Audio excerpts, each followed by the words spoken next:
Magic the Gathering n'a pas qu'un ou deux formats comme la plupart des TCG. Non, il en a une multitude. Certains sont tellement omniprésents que vous pouvez les trouver dans quasiment toutes les boutiques qui organisent des tournois hebdomadaires. D'autres sont si obscurs que même des vétérans ignorent leurs existences. Pour mettre de l'ordre dans ce chaos, on va tout classer sous forme d'iceberg. À la surface, les formats les plus populaires jusqu'aux abysses où se cachent les expérimentations les plus étranges. Avant de plonger, un rappel est nécessaire. Un format détermine quelles cartes tu peux jouer, combien de cartes au minimum ton deck doit contenir, combien de joueurs la partie implique et quelles règles additionnelles s'appliquent. Il existe deux grandes familles, le construit et le limité. Le construit, tu arrives avec un deck préparé à l'avance. En limité, tu construis ton deck avec les cartes que tu reçois sur place. Les détails comme le sideboard, le nombre de copies maximum autorisées par carte, les points de vie et autres varient selon les formats.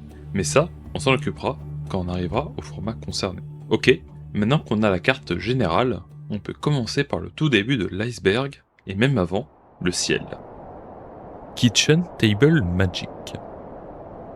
Pour notre tout premier format, je commence justement par un non-format. Kitchen Table Magic, c'est le Magic casual, le Magic de salon.